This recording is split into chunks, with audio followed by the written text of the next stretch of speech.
ইমাম হুসাইন রাদিয়াল্লাহু তাআলা আনহু তিনি পৃথিবীর মধ্যে সর্বশ্রেষ্ঠ বংশ, সর্বশ্রেষ্ঠ পরিবারের মধ্যে জন্মগ্রহণ করেছেন, যিনার নামটিও জান্নাতি নাম। কি নাম? নবীজি সাল্লাল্লাহু আলাইহি সাল্লাম তিনি বলেছেন, ইন্নাল হাসানা ওয়াল হুসাইনা ইসমানি মিনাল জান্নাহ, নিশ্চয় হাসান এবং হুসাইন যেই দুইটি নাম, এই নাম দুনিয়ার কোনো নাম নয়, এই দুইটা নাম হচ্ছে জান্নাতি নাম। ইন্নাল হাসানা ওয়াল হুসাইনা হুমা রায়হানি মিনাল জান্নাহ, নিশ্চয় হাসান এবং হুসাইন তারা দুইজন আমি নবীজির জান্নাতি দুইটা ফুল। সুবহানাল্লাহ বলেন। এই ইমাম হুসাইন রাদিয়াল্লাহু তাআলা আনহু তিনি কে ছিলেন, তার মর্যাদা কি, তার শান কি? তেনার মা ছিলেন ফাতিমাতুজ জাহরা রাদিয়াল্লাহু তাআলা আনহা। নবীজি সাল্লাল্লাহু আলাইহি ওয়াসাল্লাম যে ফাতেমার ব্যাপারে বলেছেন, ফাতিমাতু বাদআতুম মিন্নি, আমার শরীরের মধ্যে হাত যেইভাবে আমার বডির একটা অংশ, আমার মস্তক যেইভাবে আমার বডির একটা অংশ, আমার চক্ষু, নাসিকা, কর্ণ, জবান যেইভাবে আমার বডির একটা অংশ, তেমনিভাবে ফাতেমাও আমি নবীর বডির একটা অংশ। ফাতেমা রাদিয়াল্লাহু তাআলা আনহুকে রাসূল সবচেয়ে বেশি ভালোবাসতেন। নবীজি সাল্লাল্লাহু আলাইহি ওয়াসাল্লাম এর এই কন্যা ফাতেমা তিনি এমন একজন মহিয়সী নারী ছিলেন, জগতের কোনো পুরুষ যাকে কখনো দেখিনি। এমনই পর্দাশীল ছিলেন, কোনোদিন নিজের বাবা, নিজের মা, স্বামী ছাড়া অন্য কেউ তাকে দেখেনি। যখন তিনি জীবনের শেষ মুহূর্তে এসে পৌঁছেছেন, আমার নবীজি যখন দুনিয়া থেকে বিদায় নেবেন, তখন রাসূলুল্লাহ সাল্লাল্লাহু আলাইহি ওয়াসাল্লামের পাশে বসে বসে ফাতেমাতুজ জাহরা রাদিয়াল্লাহু তাআলা আনহা কাঁদতেছেন। তখন নবীজি ফাতেমাকে ডাক দিলেন, ফাতেমা একটু কথা শোনো। তখন মা ফাতেমাতুজ জাহরা রাদিয়াল্লাহু তাআলা আনহুর কানটা নবীর জবানে লাগাইয়া কিছু যেন একটা বললেন। বলার পরে পাশে যারা ছিলেন দেখতেছেন ফাতেমা হাসতেছে। ফাতেমা কি, অথচ এতক্ষণ কাঁদতেছেন আর এখন কি হাসতেছেন। অন্যান্য যারা ছিলেন নবীজির বিবিগণ সহ, তখন তারা প্রশ্ন করলেন, এ ফাতেমা, আপনি এতক্ষণ আপনার বাবার রাসূলুল্লাহ সাল্লাল্লাহু আলাইহি ওয়াসাল্লামের এই শারীরিক অবস্থার কারণে আপনি কাঁদতেছিলেন, এখন কি এমন বললো যার কারণে আপনি কান্না বন্ধ করে হাসতে শুরু করলেন? তখন নবীজি বললেন যে আমি তো চলে যাচ্ছি, আমার সাথে আমার পরিবারের যেই সদস্য সর্বপ্রথম মিলিত হবে তুমি আমার ফাতেমা, 6 মাসের ভিতরে তোমার ইন্তেকাল হবে। এজন্য আমি আমার বাবার অচিরেই মিলিত হব, এই খুশিতে আমি হাসতেছি। এই ফাতেমা রাদিয়াল্লাহু তাআলা আনহা তিনি যখন ইন্তেকাল করবেন মুমূর্ষ অবস্থায়, রাত্রিবেলায় শরীরে জ্বর, দুর্বলতা সত্ত্বেও ফাতেমা রাদিয়াল্লাহু তাআলা আনহা রাত্রিবেলায় সেহরি খেলেন।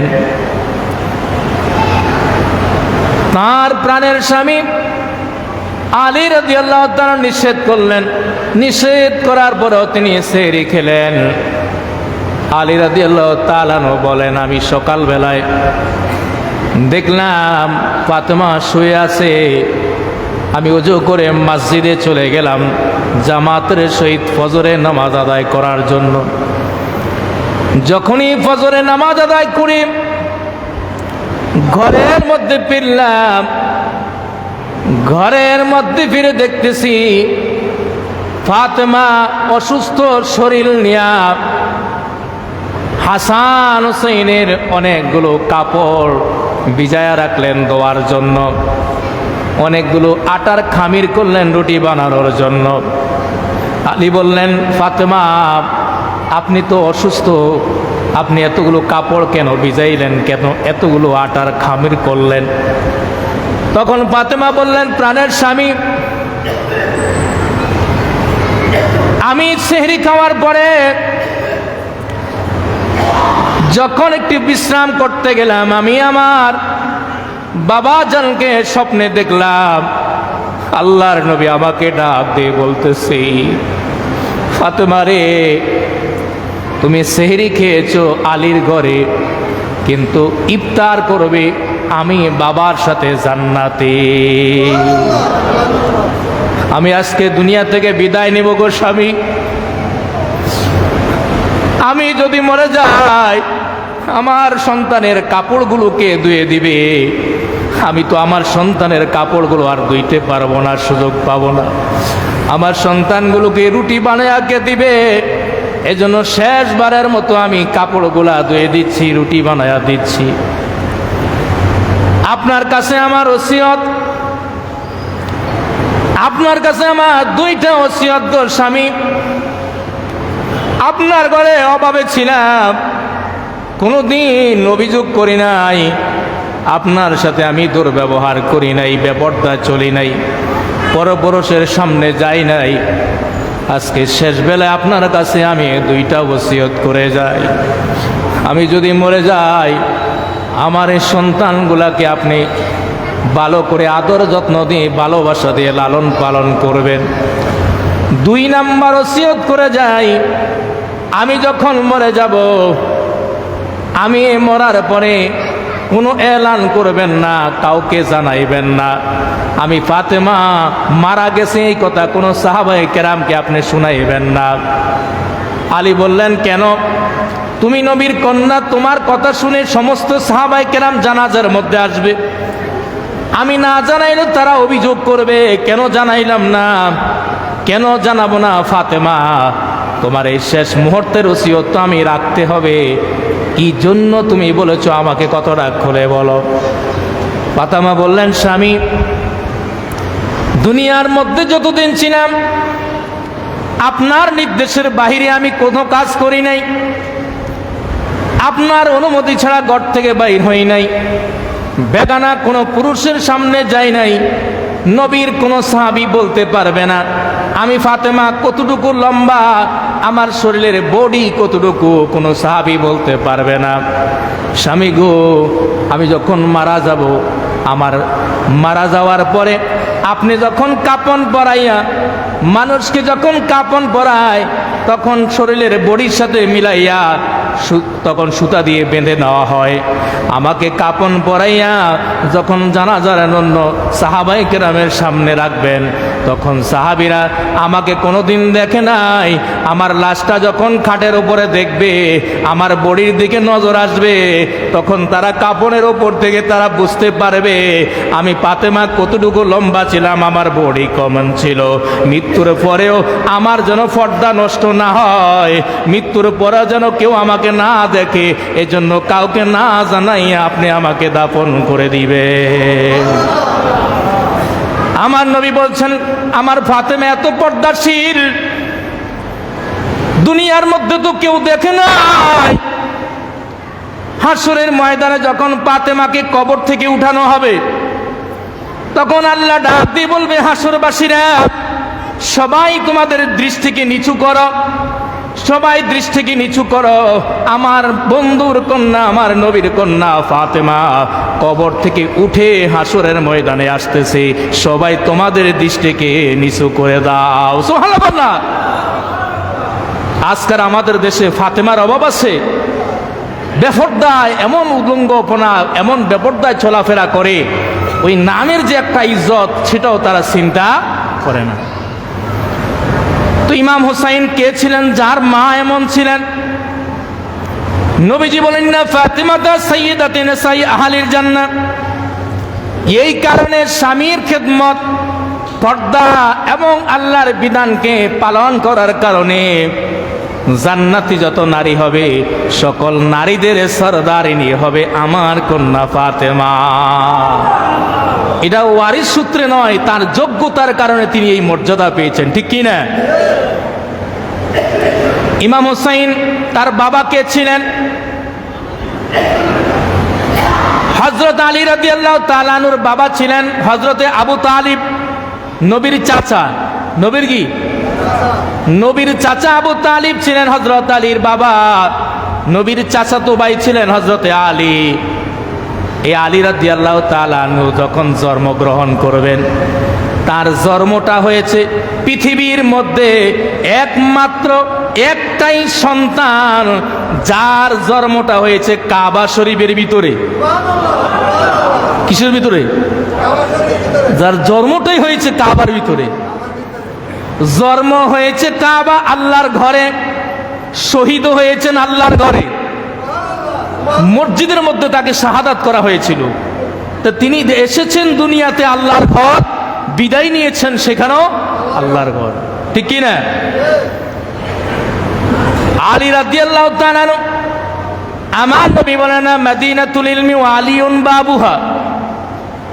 পৃথিবীর মধ্যে যত জ্ঞানী, পণ্ডিত, বৈজ্ঞানিক, ডাক্তার, ইঞ্জিনিয়ার, ডক্টর, যত বড় জ্ঞানী, মহাজ্ঞানী রয়েছে, মুফতি, মুহাদ্দিস, আল্লামা, ফকি, মুফাসসির, যত বড় জ্ঞানী গুণী রয়েছে, যত এলেম রয়েছে, ওই এলেমগুলোর মালিক হইলাম আমি, এলেমগুলোর গড় হইলাম আমি, আর দরজা হইল আমার আলী। আলী বললেন, নবীর সাহাবীরা, তোমরা যদি নবীর কাছে যাও একবার, আমার কাছে আসতে হবে দুইবার। কয়বার?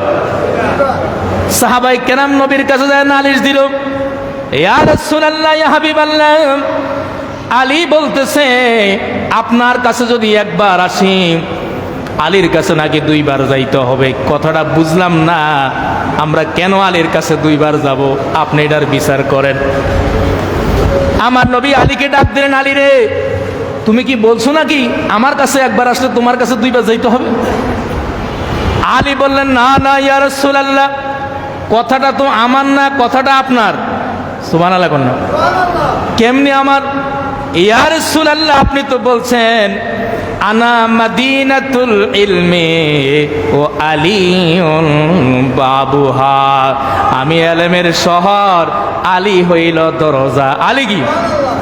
এই যে আপনারা আজকে বাজারে আসছেন, বাজারে আসার সময় যেই রাস্তা দিয়ে একবার ওই রাস্তা দিয়ে আসছেন, আবার যাওয়ার সময় ওই রাস্তায় কয়বার? কিন্তু বাজারে আসছেন কয়বার? ইয়া রাসূলুল্লাহ, তো আমি যদি দরজা হই, তো আপনার কাছে একবার আসতে হলে আসার সময় আমার কাছে আসতে হবে, আবার যাওয়ার সময় আমার কাছে। সুবহানাল্লাহ বলেন না? ইমাম হুসাইনের মা বাবা এত মর্যাদাশীল ছিলেন। ইমাম হুসাইনের নানি কে ছিল? নানি, ইমাম হুসাইনের নানি ছিলেন খাদিজাতুল কুবরা, যাকে আমার নবী বলেছেন তয়্যিবা তাহেরা। কি বলছেন? খাদিজা। আহা, খাদিজা কে ছিলেন? যিনি আমার নবীকে ব্যবসার মধ্যে নিয়োগ দিয়েছিলেন। এই খাদিজা কে ছিলেন? এই খাদিজার ব্যাপারে সিরাত ইবনে হিশামের মধ্যে প্রথম খণ্ড 257 পৃষ্ঠার মধ্যে এসেছে, কানাত খাদিজা বিনতে খুয়াইলিদ ইমরাতান আফিফাতান কারীমাতান শরীফাতান লা তুখালিতুল রিজালু ফিল আসওয়াক। বলে খাদিজা ছিলেন একজন পবিত্র, সম্মানিত, পর্দাশীল নারী, যিনি কখনো বাজারের মধ্যে ঘোরাফেরা করতেন না।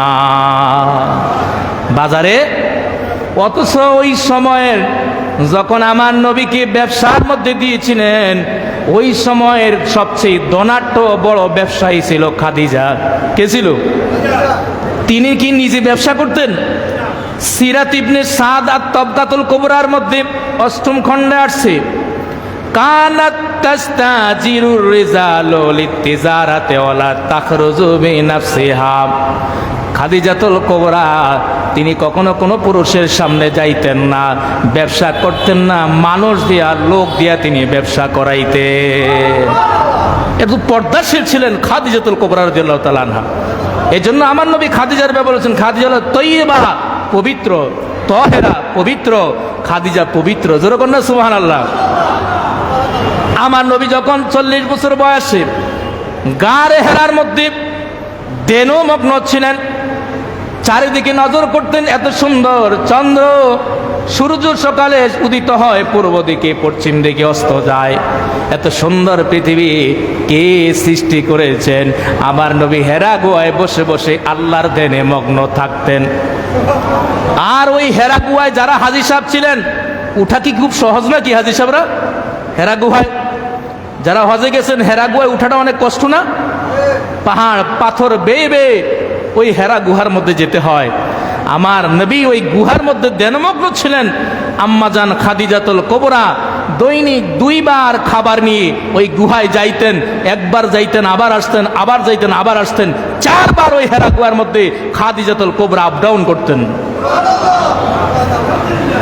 একদিন 2 দিন যখন 40 দিনের মতো হয়ে গেল, খাদিজা দুর্বল, খাবার নিয়ে উঠতে পারতেছেন না, একবার উঠেন আবার বসেন, এইভাবে যখন গুহার কাছাকাছি গেল, খাদিজার চোখে পানি, কত কষ্ট, শরীর অসুস্থ, স্বামীর সেবা, স্বামীর খাবার নিয়ে যাচ্ছেন ওই গুহার মধ্যে, খাদিজার চোখের পানি, চেহারা মলিন, আমার নবী তাকায়া তাকায়া হাসতেছে। সুবহানাল্লাহ না?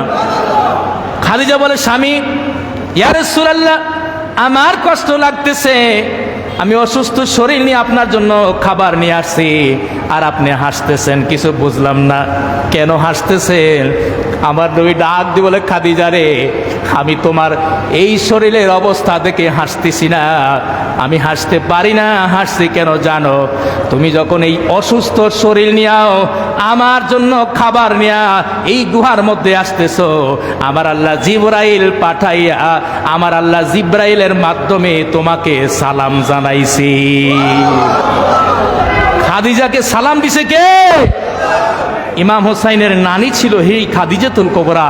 আমার নবী ওই খাদিজাতুল কুবরার জীবদ্দশায় আর দ্বিতীয় কোনো বিবাহ, যখন তিনি ইন্তেকাল করবেন, বলি, ইয়া রাসূলুল্লাহ, সারাটা জীবন আমি কত বড় পয়সাওয়ালা ছিলাম, আমার টাকা পয়সার অভাব ছিল না, কত ভালো ভালো খেয়েছি, কিন্তু আপনাকে বিবাহ করে সব আপনি আল্লাহর রাস্তায় দিয়ে দিয়েছেন, কত ছেঁড়া কাপড় পরেছি, না খায়াও থাকছি, কোনোদিন স্বামী আপনার বিরুদ্ধে একটা অভিযোগও দেই নাই।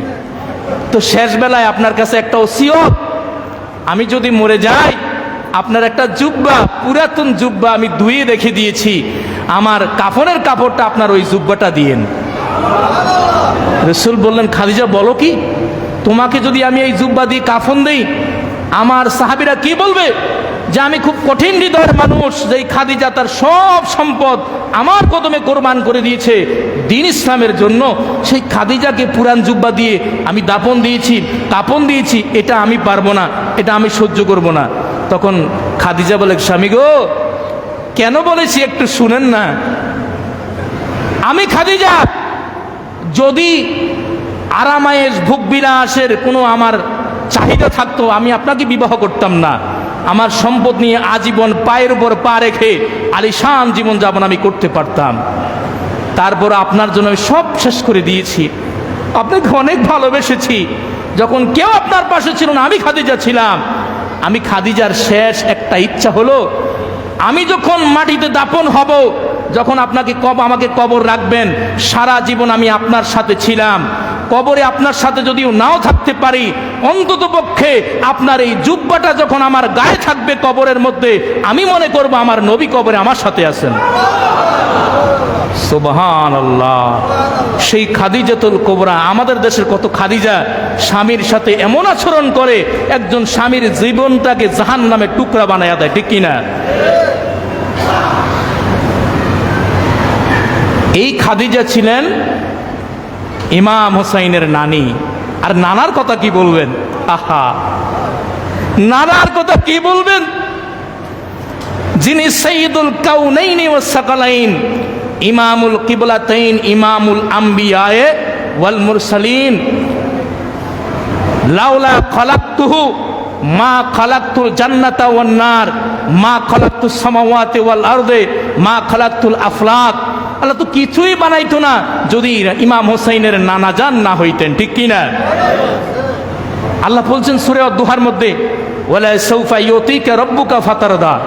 হাবিব, আপনি যে দুনিয়াতে যত কষ্ট করেছেন এর বিনিময় দুনিয়াতে তো কিছু চান নাই, আমি হাসর ময়দানে আপনাকে এমন দিব যে আপনি খুশি হয়ে যাবেন। কে বলতেছে? আল্লাহ বলতেছে আমি আপনাকে দিব, ফাতারদা, আপনি কি হয়ে যাবেন। তো আমার নবী তিনি কি বোকা শোকা নাকি? কষ্ট করেছেন কিন্তু বোকা নয়। তিনি বললেন ইদান আরদা ওয়া ওয়াহিদুম মিন উম্মতি ফিন্নার। আল্লাহ, আপনি যখন আমার সাথে ওয়াদা করেছেন যে আমাকে হাসরে আপনি খুশি করাইয়া দিবেন, তবে আমি নবীও একটা কথা আপনি শুনে নেন, যতক্ষণ পর্যন্ত আমার একটা উম্মত জাহান্নামে থাকবে ততক্ষণ পর্যন্ত আমি নবী আপনার উপরে খুশি হব না। আমাকে আপনি খুশি করাইতে পারবেন না যতক্ষণ আমার একটা উম্মত জাহান্নামে থাকবে। সুবহানাল্লাহ না? তো যেই নবী প্রতিটি মুহূর্তে মেরাজে কবরে নবী আসবেন কি আসবেন না? উম্মতের তিন জায়গায় হাসরে বিপদ, ওই তিন জায়গায় নবী থাকবেন। সুবহানাল্লাহ না? মিজানের পাল্লার কাছে বিপদ আছে কি নাই? আমার নবী সেখানেও থাকবেন। হাউজে কাউসারের কাছে আমার নবী থাকবেন। তারপরে ফুলসিরাতের গোড়ায় আমার নবী থাকবেন। আমার উম্মত যেন এই ফুলসিরাত পার হয়ে যাইতে পারে, দৌড়ে দৌড়ে পার করে জান্নাতে নিয়ে যাবেন। জোরে বলেন সুবহানাল্লাহ। এমন কি আল্লাহ বলবেন সাল তোতা ইসফা তুসাফা, হাবিব আপনি যা চান তাই দিব, যার ব্যাপারে সুপারিশ করেন তাই কবুল করব। নবী বলেন শাফাআতি লি আহলিল কাবারি মিন উম্মতি, আমার উম্মতের মধ্যে যার দিলে আমি নবীর মহব্বত ছিল, ভালোবাসা ছিল, সে যদি কবিরাও গুনাহ করেছে এদেরকে ধরে ধরে আমি জান্নাতে পাঠাইয়া দিব। সে তিনি হলেন ইমাম হুসাইনের নানা, যার মা দামি, বাবা দামি, নানা দামি, পৃথিবীর শ্রেষ্ঠ একটা পরিবার থেকে এসেছেন ইমামে আলী মোকাম ইমাম হুসাইন রাদিয়াল্লাহু সুবহানাল্লাহ। সেই হুসাইনের ব্যাপারে যদি একটু মাত্র বিন্দু মাত্র আপনার দিলের মধ্যে আদওয়াতি থাকে, জিন্দেগি ভর যদি আল্লাহর সিজদায় পড়ে থাকেন, এক বিন্দু পরিমাণ আপনার ওই আমল আল্লাহর দরবারে কবুল হবে। আমাদের মুসিবত আসে কি আসে না? মুসিবত এটা একটা আল্লাহর পক্ষ থেকে রহমত। মুসিবত কি? তো আমার রাসূলের একটা হাদিস শুনেন। আনাবি সাইদুল খুদরি রাদিয়াল্লাহু তাআলা আবি হুরায়রা, দুইজন বিশিষ্ট সাহাবী হযরত আবু সাঈদ খুদরি এবং আবু হুরায়রা থেকে বর্ণিত, আনিন নবী সাল্লাল্লাহু আলাইহি ওয়াসাল্লাম মা ইউসিবুল মুসলিমু মিন নাসাবিন ওয়ালা ওয়াসাবিন ওয়ালা হাম্মিন ওয়ালা হুজনিন ওয়ালা আযান ওয়ালা গাম্মান হাতু ইউশাকুহা ইল্লা কাফারাল্লাহু বিহা মিন খাতায়াহু। রাসূলুল্লাহ সাল্লাল্লাহু আলাইহি ওয়াসাল্লাম বলেন, মুসলমানদের যখন ক্লান্তি আসে, কি আসে? রোগ আসে, দুশ্চিন্তা আসে, দুঃখ কষ্ট আসে, কষ্টদায়ক কোনো বিষয় আসে, পেরেশানি আসে, টেনশন আসে, মনে চাই যে আত্মহত্যা করে মরে যায়, এমনও পরিস্থিতি ঋণের কারণে, বিভিন্ন পরিস্থিতির কারণে আমাদের আসে কি আসে না? আসে। তখন যদি আপনি চোখটা বন্ধ করে আলহামদুলিল্লাহ আল্লাহর দরবার, আল্লাহর দিকে নজর করুন, আল্লাহ শুকরিয়া আদায় করছি, আমার এই মুসিবত না আসলে এই মানুষগুলো আমি চিনতাম না যে দুনিয়াতে আপনি ছাড়া আপন বলতে। কথা বোঝেন? আপনি যখন মুসিবত আসবে তখনই প্রকৃত বন্ধুকে তাকে চিনতে পারবেন, ঠিক কি না? তখন আপনি চোখ বন্ধ করে ওযু করে 2 রাকাত নামাজ পড়ে আল্লাহর দরবারে কেঁদে বলবেন, আল্লাহ আমি বুঝতে পেরেছি এতদিন যেই মানুষগুলোর পিছনে আমি দৌড়াইতাম তারা আসলে আমার কি নয়, আপন নয়।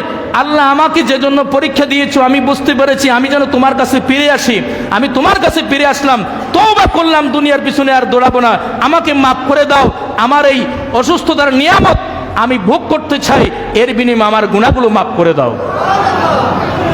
তখন দেখবেন আল্লাহ খুশি হয়ে রোগ আরো তাড়াতাড়ি কি করে দিবেন, ভালো করে দেবে, ঠিক কি না? যত মুসিবত আসে রসুল বলেন এই মুসিবতের দ্বারা তোমাদের গুনাহগুলো কি হয়ে যায়?